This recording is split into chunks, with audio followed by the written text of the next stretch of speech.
permasalahan. Terkadang memang tujuan Gusti Allah maringi permasalahan itu terkadang memang ditujukan bukan khususiyah istilah kepada yang sakit, terkadang juga untuk keluarga ataupun saudara-saudara yang lain. Terus kapan kali pun ya sakitipun kan kula panjenengan niku sakit husnuzon billah. Atasipun inilah yang terbaik dari Allah. Kula panjenengan boten mengertosi saen teng pundi sing mesti sing sakit teras kan sakniki mboten sekecahan mesti kan niku.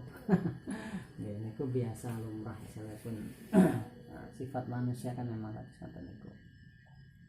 Itu saderengipun lebih jauh kalau panjenengan misalipun ikhtiar mangke saderenge milai sareng-sareng mangke misalipun memperbarui niat.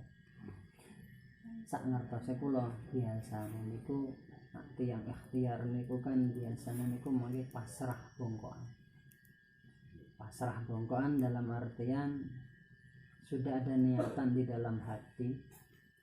Kalau ikhtiar si A, si B, si C sampai si Z menaruh sebuah harapan untuk kesembuhan, menaruh harapan dari permasalahan ini bisa teratasi.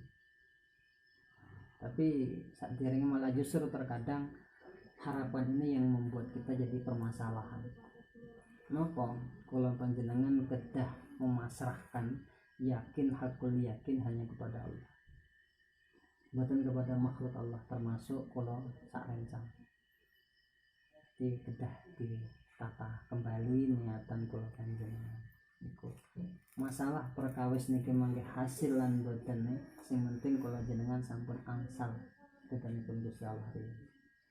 Masalah perkara niki mangke selesai lan boten niku kan pun sudah ada waktunya tersendiri dari Allah.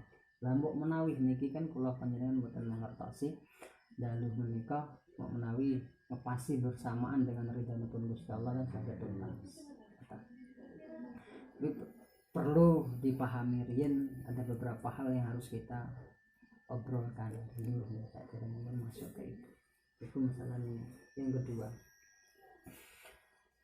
terkadang yang memberi ikhtiar itu bagus niatnya dan sudah pas, tapi yang menerima terkadang kurang pas atau kurang memahami. Ini sakit mawon. Contoh, kalau panjenengan diparingi amalan entah ijazah entah maos napa mawon, umumnya tiyang niku menaruh sebuah harapan dari bacaan niku.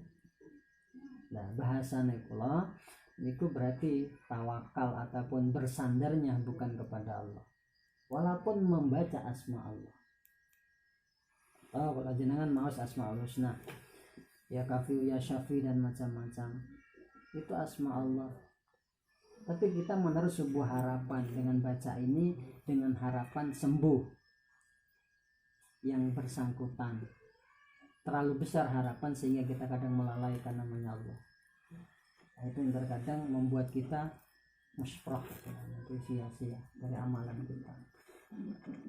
Terus yang selanjutnya yang perlu kita pahami bersama, apalagi itu lewat sebuah piranti wasilah, entah itu berbentuk air dan macam-macam. Nanti otomatis kan dengan penuh harapan juga otomatis akan diberikan kepada si sakit. Nah, dengan harapan-harapan ataupun dibacakan sesuatu hal wasilah-wasilah karena kita kurang bisa memahami makna, kurang bisa memahami tujuan dari pembacaan tersebut, sehingga yang jadi malah justru tambah bukan semakin ringan.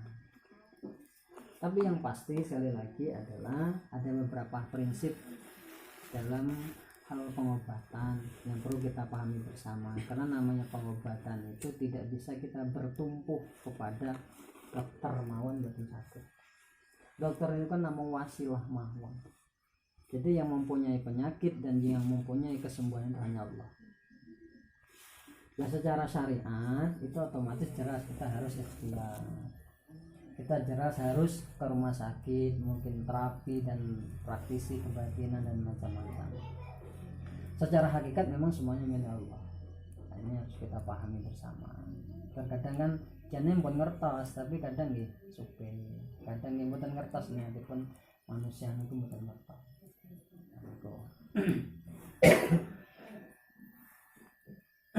Terus masalah ibu, mungkin masuk masalah ibu, mungkin kurang lebih nanti ada 3 metode ataupun 3 hal yang perlu kami sampaikan juga.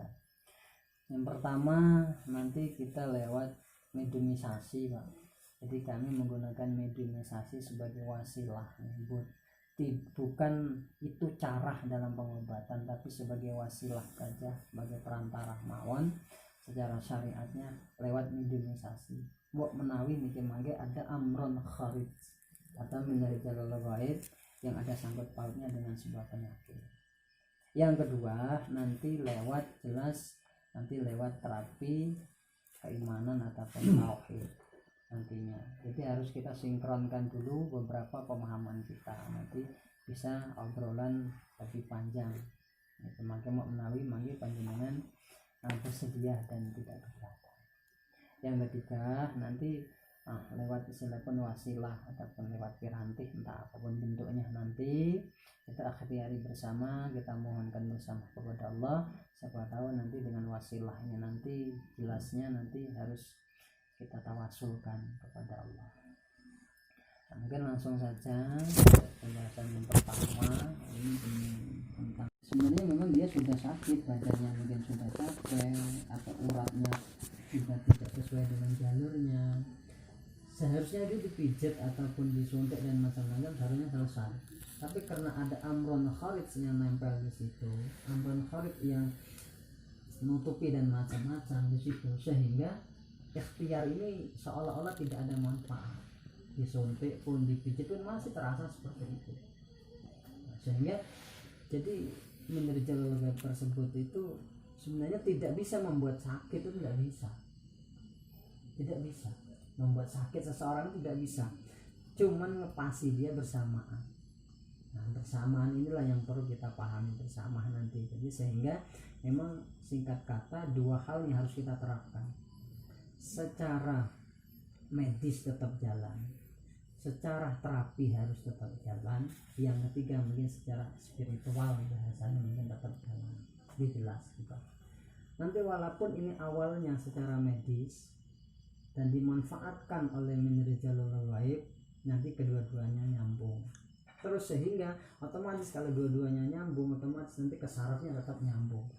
Kalau jenengan jangan mboten napa-napa tapi tiba-tiba ada medis, benar-benar medis ya, luka dan macam-macam di tangan kita, dan sehingga dari tangan itu nanti ke tempat lain sudah dimanfaatkan oleh jalur gaib itu tadi, sehingga jadi bengkak dan macam-macam sehingga tidak wajar. Nah ini karena mereka membawa visi misi jalur gaib ini. Jadi wafasaku an amri rabbi, jadi memang tujuannya adalah menjauhkan kita dari urusan ketuhanan. Nah, sehingga kita banyaknya nanti GG ya, macam-macam.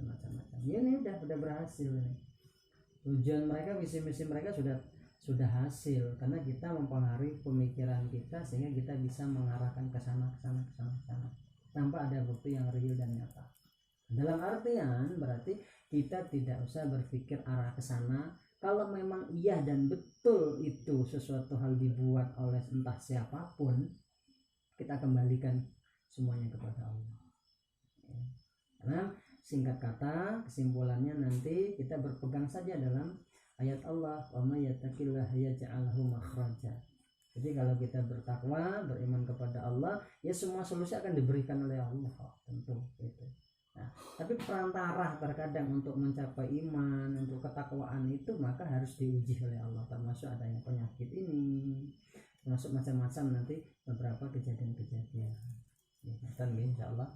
Ya langsung saja ini karena ada beberapa teman-teman ini tadi saya melihat tadi Pak Ari juga sudah merasakan sebelum masuk ke rumah. Tadi mungkin Mas Ari juga ada, nanti minta bantuan Pak Warjo sama Mas Bagus juga. Nanti coba kita klarifikasi dulu permasalahan-permasalahan yang ada, kita titik temunya di mana nanti.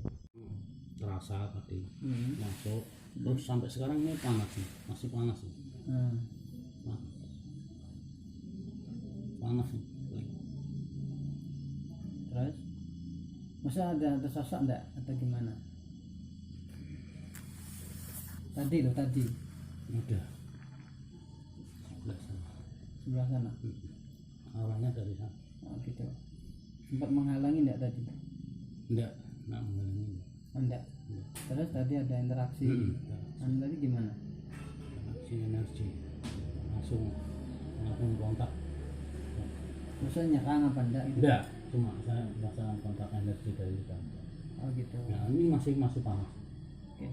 Mas Ari gimana Mas Ari? Nonton dua sisi mas, Ah. dari sisi negatif kali positif. Ini kalau negatif rian ada energinya lembut tapi kalau merasa sakit. Terus ada halangan waktu mau buka itu, ada kayak cermin kayak nutup. Jadi untuk membongkar ke dalamnya harus ya ditelusuri lebih lanjut ya. Cuma ada gambaran makanan. Maksudnya gimana? Gambaran makanan gimana dok? Jelaskan kita. Dari efek sebuah makanan. Sakitnya awalnya ibu. Terus yang dari positifnya ya mungkin bapak entah mau sholawat. Ini tuh negatifnya, positifnya ada tapi nggak mau berurusan sama yang. Oh gitu. Oke. Oke, sekilas informasi Pak Il tadi yang dirasakan kedua teman saya tadi seperti itu yang dirasakan. Tapi sebelumnya mungkin kita ngobrol lebih jauh Pak, untuk apa, otomatis kan sebuah amaliyah ataupun apa nantinya. Terus yang kedua itu jelas lewat doa. Doa itu kalau tidak bisa sendiri ya kita minta bantuan orang lain atau lewat wasilah-wasilah yang lain seperti ada piranti dan macam-macam. Tapi hal-hal ini tadi ada peraturan ataupun alur kinerjanya. Contoh piranti, terkadang ini cuma obrolan Pak, jadi kalau mungkin keliru nanti ya coba dikoreksi juga, seperti tanya jawab mawon gitu. Niat kula niki talabil ilmi, tindak mriki niku nggih sareng-sareng masalahipun anipun napa nggih atas ilmu niku Gusti Allah dan mawon. Nah niku Pak, terkadang kita lewat piranti napa mawon lah istilahipun, entah lewat pring atau bahkan ada telur atau entah lewat macam-macam keris dan lain-lain. Terkadang kan pemahaman itu kan itu tadi seperti saya jelaskan dari awal, kita memiliki sebuah keyakinan dengan piranti ini, tulis tak banteri rumahku, kita merasa aman, merasa nyaman. Nah secara otomatis kita kan bersandar pada pagar itu tadi, tidak bersandar kepada Allah. Nah ini yang membuat kita lengah justru. Nah malah kesempatan inilah yang kadang dimanfaatkan oleh benar-benar. Oh dia merasa aman dengan sesuatu barang, padahal barang itu sendiri belum karuan bisa ada manfaatnya. Kadang keris kemancet di satu tempat, udah selesai di situ saja, ngorai sana yang dengan di. Nah, itu terkadang, apalagi dengan sebuah doa. Contoh, doa itu kan sebuah wasilah, sebuah bacaan. Terkadang kita juga tidak paham maknanya, tidak paham tujuannya. Disuruh contohlah mau ayat kursi, atau kita disuruh mau sebagian dari surah ayat daripada surah Yasin, wa ja'alna min baini aydihim sampai akhir istilahnya. Sehingga kita dengan etikot keyakinan dengan membaca ini bisa mematiri rumah. Apakah boleh? Boleh saja. Nah, tapi terkadang ini yang kadang merusak etikot. Kenapa? Sekali lagi, secara prinsip akal kita memang yakin kepada Allah. Siapa Tuhan jenengan? Allah. Yang jenengan sembah setiap hari siapa? Allah. Tapi kenyataan perilakunya nanti bisa berbeda. Contoh, dalam hal ini tadi kita mau keluar nanti berkata, wah ada hadis Rasulullah yang menyampaikan barang siapa yang baca ayat kursi nanti akan dijamin jadi berangkat maupun pulangnya. Contoh, terus kita ingin keyakinan, wah baca ayat kursi lah, tapi hati yang lagi bicara, wah dengan ayat kursi ini, iya mintanya memang kepada Allah, tapi nanti timbul nanti, jadi yakinnya ada di hati itu nanti tidak bisa dibohongin nantinya. Nah itu yang kadang sok nggak sampai. Nah, sehingga kembali lagi pertanyaan jenengan takdir itu nanti ada beberapa yang perlu kita pahami betul. Jadi ada istilah dalam pemahaman saya nih, terkadang ada orang yang saya mungkin minta pagar, minta doa, minta bahkan isan dan lain-lain kepada seseorang supaya apa, membentengi dirinya. Ini adalah seseorang, akhirnya dia minta suatu hal pagaran macam-macam. Ketika orang lain melihat, oh sudah rapat, oh sudah istilahnya sudah kuat dan macam-macam, sudah banyak yang dampingi dan macam-macam seperti ini. Ini yang saya bahasakan adalah kita terkadang membohongi diri kita sendiri. Kenapa? Yang kelihatan kuat itu kan bukan kita, yang ada di sekitar kita. Nah, ini terkadang jadi membuat terkecohnya kita. Nah, sehingga nanti timbul sebuah kesombongan nanti. Oh, wis padat kok. Oh, nyatanya dicek Mbah Kiai, oh dicek si A, si B dan macam-macam, ini sudah paham, sudah penuh dan macam-macam. Nah, sehingga ini terkadang membuat kita lengah dan macam-macam. Padahal ini semua adalah templean, bukan bangunan yang sesungguhnya. Karena bangunan yang sesungguhnya adalah diri kita. Maka tujuannya adalah bagaimana kita membangun diri kita dari nol. Nah, untuk membangun diri kita ini kan tidak mudah tentunya. Jadi kita harus benar-benar memahami siapa kita yang sebenarnya. Jadi kita harus tahu dulu. Contoh, kita adalah diciptakan oleh Allah untuk apa? Berasal dari mana? Tujuannya bagaimana kita menjalani kehidupan ini dan macam-macam. Ini harus kita jawab. Sehingga kita tahu arah dan tahu asal kita dari mana. Sehingga kalau sudah tahu, baru apa yang kita ingin kita lakukan, baru kita tahu persis. Contoh, kalau saya menjelaskan contoh, maaf nih, contoh salah satu adalah jam. Jadi kalau saya bilang ini jam, ini merek apa ya, anggap saja gitu aja merek ibarat kata. Kenapa? Karena kita tahu ini saya ada tulisannya di sini, ada mereknya. Tapi nak kula jenengan, kira-kira jenengan kalau saya tanya Pak, ini namung obrolan kosong ya, saya Pak, ini mboten niat menggurui ya, saya sedaya mawon iki namun berbagi mawon contoh. Jadi kalau saya tanya jenengan produknya siapa Pak? Ciptaan siapa? Nak kula tanglet jenengan. Ciptaan Allah. Nah, kok bisa jenengan menjawab kalau jenengan ciptaan Allah? Karena ya dengar dari keterangan guru-guru ini. Oh, berarti jenengan tidak melihat sendiri Pak. Jadi walaupun contoh kalau saya menjelaskan ini mereknya apa kira-kira, jadi tanpa ada guru yang menjelaskan ke saya kan, karena saya bisa mungkin bisa baca, oh ini jelas, oh ini mereknya ini. Kalau dari tulisan, jadi nggak tahu pas membuatnya. Oke. Jadi maksud saya gini Pak, ini adalah dalam proses kita untuk mengenal diri. Jadi dalam artian kalau jenengan percaya dan yakin bahwa jenengan adalah ciptaan Allah, ya setidaknya kita tahu. Contoh salah satunya, coba Pak bisa dibuka telapak tangan jenengan Pak. Nah di sana ada tulisan Arabnya Pak di tangan jenengan Pak. Angka Arab. Ada Pak. Angka berapa itu Pak? Angka 81. Nggih. Angka 18. Ditambah Pak. 19. Asmaul Husna. Nggih.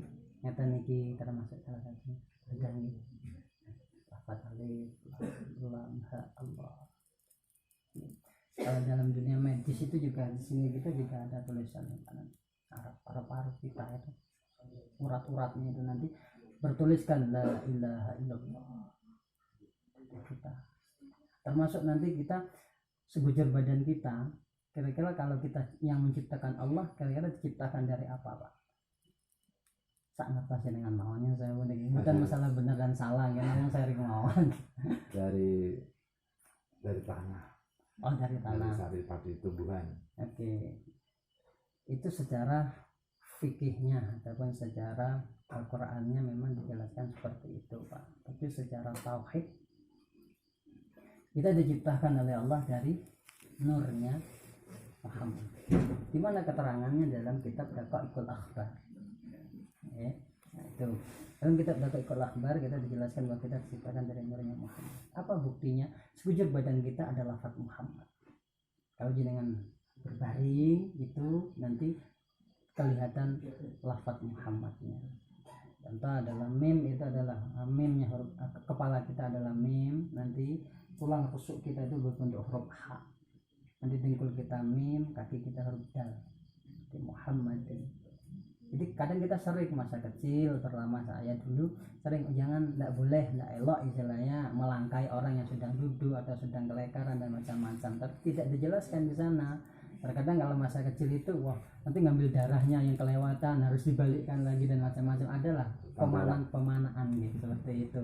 Nah, secara tauhid itu sebenarnya tidak boleh karena itu adalah lafaz Muhammad.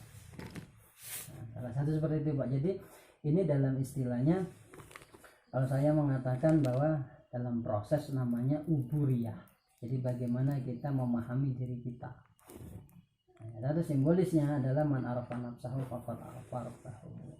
Jadi kalau kita pengen lebih tahu siapa Rabb kita, siapa Allah kita, ya setidaknya kita juga harus paham betul siapa kita. Jadi secara zahir kita detailkan, pahami secara detail anggota badan kita dan macam-macam. Ini dalam proses saya menjawab pertanyaan tentang yang namanya pagar itu tadi. Nah, bagaimana kita memagari badan saja, kita pagari, tapi detail secara individu dari anggota badan kita tidak tahu, karena semuanya harus dipagari mulai dari ujung rambut istilah sampai ke ujung kaki. Sehingga untuk pemahaman detail seperti itulah kita harus pahami dulu prosesnya itu tadi, proses demi proses. Nanti setelah uburiyah nanti baru masuk ke iman riyah nantinya. Jadi bangsa keimanan hati itu ada apa saja di sana dan macam-macam. Ya, termasuk ke hal kebatinian istilahnya, termasuk roh itu ada di mana letaknya. Nah itu nanti ini tidak bisa kita kaji secara detail dalam waktu yang singkat tentunya. Nah, inilah proses yang saya maksud adalah ini tahap pemagaran tadi. Jadi tidak hanya hal-hal yang instan, tidak hanya hal-hal yang hanya sekedar saja. Dalam proses ini tidak lain dilakukan adalah melalui beberapa tahapan.